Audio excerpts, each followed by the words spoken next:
राधा रानी की अटारी पर आप कभी गए हैं बरसाना? बिल्कुल। उससे नीचे एक समाधि बनी है गुलाब खान की। तो गुलाब खां जो है सारंगी बजाते थे अटारी पर, ठीक है, उनका काम था सारंगी बजाना। और उनकी एक छोटी सी बेटी थी राधा नाम की। तो राधा जो है वो बस एक बेटी थी, पत्नी उनकी थी नहीं। तो राधा नृत्य करती थी जब वो सारंगी बजाते थे, कीर्तन होता था, सारे लोग मिलकर के कीर्तन करते थे अटारी पर राधा रानी को प्रसन्न करने के लिए, सुबह शाम ये होता था। और यही उनकी दिनचर्या थी और यही जीवन यापन का साधन भी था। तो वहीं से उनको भोजन प्राप्त होता था, जो प्रसाद में मिलता था वही ग्रहण करते थे बेटी और बाप जो हैं। तो ऐसे करते करते समय बीतता जा रहा था, राधा बड़ी होती जा रही थी। जब राधा बड़ी हो गई तो वहां के गोस्वामी जी ने, कुछ लोगों ने कहा कि भाई राधा का विवाह कर दे, शादी कर दे। तो गुलाब खान ने कहा कि मैं कौन होता हूँ शादी करने वाला, और मेरी तो इतनी औकात भी नहीं है, हैसियत भी नहीं है, जो होगा राधा रानी देखेंगी। तो लोगों ने कहा भाई सारा खर्चा हम करेंगे, सारी व्यवस्थाएं हम करेंगे, तो चिंता मत कर, राधा रानी का ही तो दिया हुआ है सब। तो एक लड़का देखा गया और राधा की शादी कर दी गई।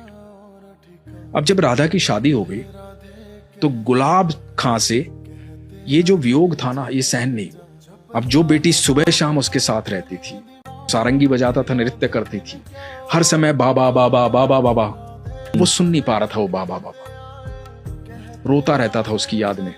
लोगों ने बहुत समझाया कि बेटी पराया धन होती है। उसका विवाह हो गया, वो चली गई, सारंगी बजाना छोड़ दिया, सारा दिन राधा राधा करता रहता था। एक दिन हुआ क्या कि गुलाब खां दिखाई नहीं दिया किसी को, खूब तलाश किया, गुलाब खां कहीं नहीं मिला। तो लोगों को लगा कि बेटी के वियोग में आ गया था, दुखी हो गया था, हो सकता है बैकुंठ धाम चला गया हो, उम्र भी हो गई थी उसकी।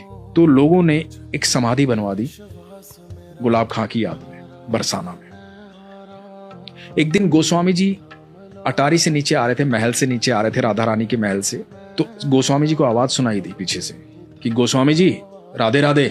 पीछे मुड़ के देखा तो गुलाब खां खड़ा हुआ था। बोला कहाँ थे तुम, इतने दिन से दिखाई नहीं दिए, हमने तो कभी अटारी पर देखा नहीं तुझे।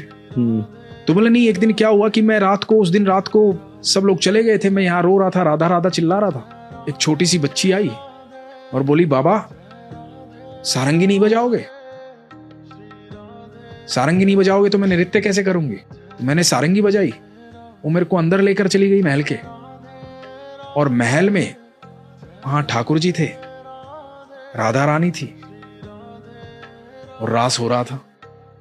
अब वो रास करते और मैं सारंगी बजाता हूं, मैं वहीं रहता हूं। अब मेरी राधा हर समय मेरे साथ रहती है।